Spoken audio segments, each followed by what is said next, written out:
سورہ قدر مکی صورت ہے۔ ہجرت سے پہلے اس کا نزول ہوا۔ قرآن پاک کی ترتیب کے اعتبار سے اس کا نمبر 97 ہے۔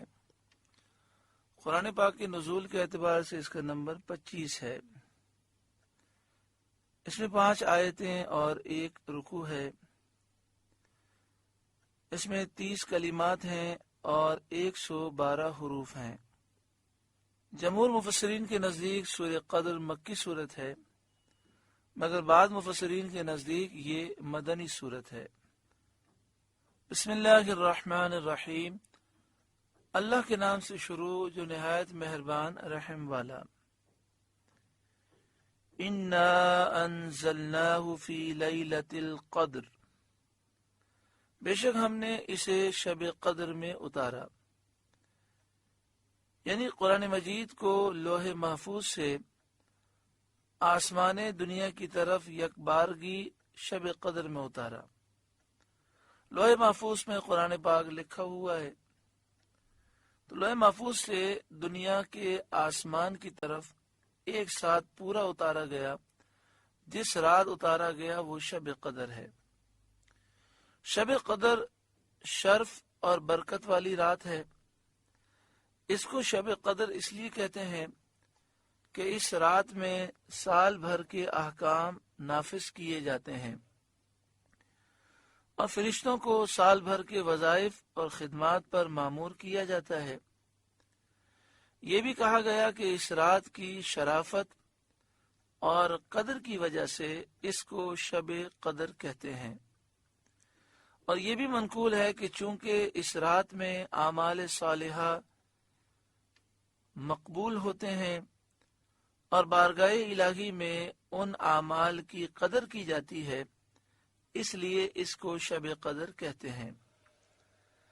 احادیث طیبہ میں اس رات کی بہت فضیلتیں وارد ہوئی ہیں۔ بخاری و مسلم کی حدیث میں ہے کہ جس نے اس رات میں ایمان و اخلاص کے ساتھ شب بیداری کر کے عبادت کی، اللہ تعالیٰ اس کے سال بھر کے گناہ بخش دیتا ہے۔ آدمی کو چاہیے کہ اس رات میں کثرت سے استغفار کرے اور رات عبادت میں گزارے۔ سال بھر میں شب قدر ایک مرتبہ آتی ہے، اور روایت کثیرہ سے ثابت ہے کہ وہ رمضان المبارک عشرہ آخرہ میں ہوتی ہے، رمضان کے آخری عشرے میں ہوتی ہے، اور اکثر اس کی بھی طاق راتوں میں سے کسی رات میں۔ تو احتیاط کا تقاضا یہ ہے کہ رمضان المبارک کے آخری عشرے کی تمام راتیں عبادت میں گزاری جائیں، خصوصاً طاق راتیں۔ بعض علماء کے نزدیک رمضان المبارک کی 27ویں رات شب قدر ہوتی ہے۔ یہی حضرت امام اعظم ابو حنیفہ رضی اللہ تعالی عنہ سے مروی ہے۔ اس رات کے فضائل عظیمہ اگلی آیتوں میں ارشاد فرمائے جاتے ہیں۔ وما ادراک ما لیلۃ القدر، اور تمہیں کیا جانا کیا شب قدر؟ لیلۃ القدر خیر من الف شہر، شب قدر 1000 مہینوں سے بہتر ہے۔ ایسے 1000 مہینے جس میں شب قدر نہ ہو اور اس میں کوئی عبادت کرتا رہے اور ایک رات شب قدر میں عبادت کر لے تو وہ شب قدر کی عبادت 1000 مہینوں کی عبادت سے افضل ہے۔ اس ایک رات میں نیک عمل کرنا 1000 راتوں کے عمل سے بہتر ہے۔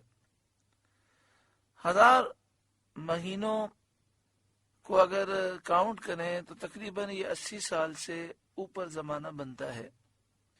کتنا خوش نصیب ہے جو شب قدر عبادت میں گزارے کہ 80 سال سے زائد عرصہ عبادت میں گزارنے کا اسے ثواب ملتا ہے، اور زائد کا بھی معلوم نہیں کہ کتنا زائد۔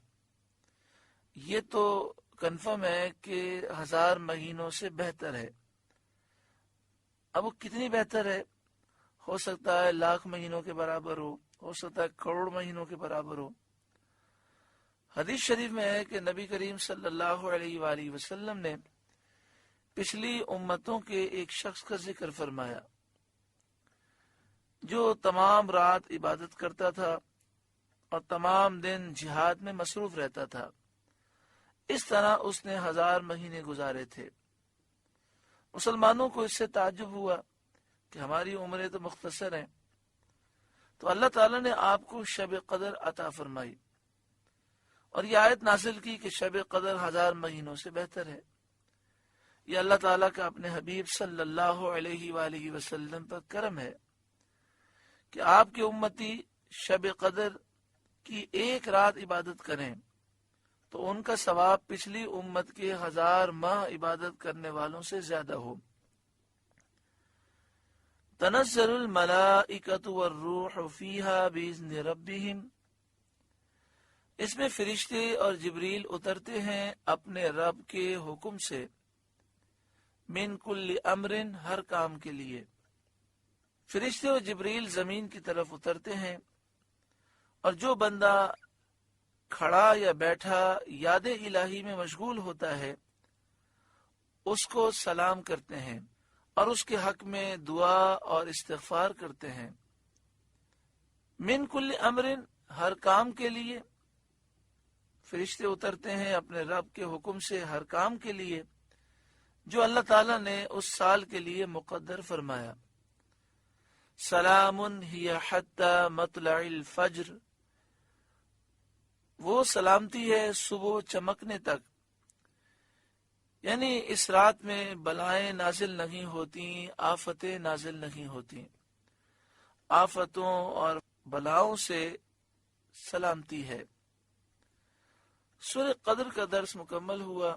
اللہ تعالیٰ اس سورہ مبارکہ کے نور سے ہمارے قلوب کو روشن منور فرمائے۔